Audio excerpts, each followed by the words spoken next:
Phone tapping కేసులో మాజీ DCP Radhakishan రావు arrest అయ్యారు. మరి కాసేపట్లో ఆయన కోర్టులో హాజరుపరచబోతున్నారు పోలీసులు. ఫోన్ ట్యాపింగ్ కేసులో అరెస్ట్ అయిన ప్రణీత్ రావు విచారణలో రాధాకిషన్ రావు పేరు తెరపైకొచ్చింది. ఇద్దరు కలిసి హవాలా, రియల్ ఎస్టేట్, జ్యువెలరీ యజమానులతో పాటు కొందరు ప్రముఖుల్ని కూడా బెదిరించి పెద్ద ఎత్తున డబ్బులు వసూలు చేశారన్న ఆరోపణలున్నాయి. తిరుపతన్న భుజంగరావును విచారించబోతున్నారు పోలీసులు. 5 రోజుల పాటు వాళ్ళని కస్టడీకి నాంపల్లి కోర్టు అనుమతినిచ్చింది. షరతులతో కూడిన అనుమతి ఇచ్చింది కోర్టు. రాత్రి 8 గంటల వరకు మాత్రమే వాళ్ళని ప్రశ్నించాలని పోలీసులకు ఆదేశించింది. అలాగే వాళ్ల న్యాయవాది సమక్షంలోనే విచారణ జరగాలని, వాళ్లపై ఎలాంటి థర్డ్ డిగ్రీ ప్రయోగించకూడదని కోర్టు ఆదేశించింది.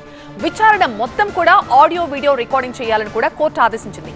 ఫోన్ ట్యాపింగ్ కేసులో అడిషనల్ ఎస్పీ తిరుపతన్న భుజంగరావులను 5 రోజుల కస్టడీకి అనుమతించింది నాంపల్లి కోర్టు. అయితే ప్రణీత్ రావుని కస్టడీకి ఇచ్చేందుకు మాత్రం నిరాకరించింది.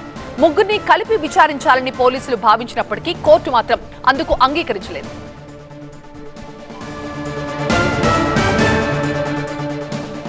మా ప్రతినిధి ప్రణీత లైవ్ లో జాయిన్ అవుతున్నారు మరింత సమాచారం ఇచ్చడానికి. ప్రణీత, ఆ ఇద్దరిని కస్టడీకి ఇచ్చిన కోర్టు ప్రణీత్ రావుని ఇవ్వడానికి ఎందుకు ఒప్పుకోలేదు?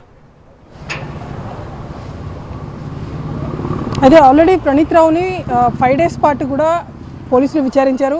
సో తిరిగి 14 డేస్ రిమాండ్ ఉన్నటువంటి తరుణంలోనే కస్టడీ ఎక్స్టెన్షన్ అనేది చాలా రేర్ కేసెస్లో జరుగుతుంది. ప్రణీత్ రావు కేసులో అప్పటికీ ఇంకా 14 డేస్ రిమాండ్ కంప్లీట్ కాలేదు కాబట్టి ప్రణీత్ రావుని కస్టడీకి మరొకసారి ఇవ్వాలని కోరినా సరే నాంపల్లి కోర్టు దాన్ని తిరస్కరించింది.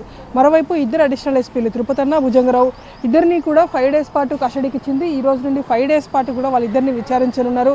ప్రస్తుతం చెంచల్గూడ జైలు నుండి ఇంకా వారిద్దరిని తీసుకురాలేదు. తీసుకొచ్చిన తర్వాత ఇదే బజారాహిల్స్ పోలీస్ స్టేషన్లో వాళ్ళని విచారించి పూర్తిగా సుప్రీంకోర్టు గైడ్ లైన్స్ ప్రకారం వాళ్ళ కస్టడీ అంతా కూడా జరగనుంది న్యాయవాది సమక్షంలో. అట్లాగే ఆడియో వీడియో రికార్డింగ్తో పాటు 8 అవర్స్ అంటే రాత్రి 8 గంటల వరకు మాత్రమే వీళ్ళకి సంబంధించినటువంటి విచారణ కొనసాగనుంది.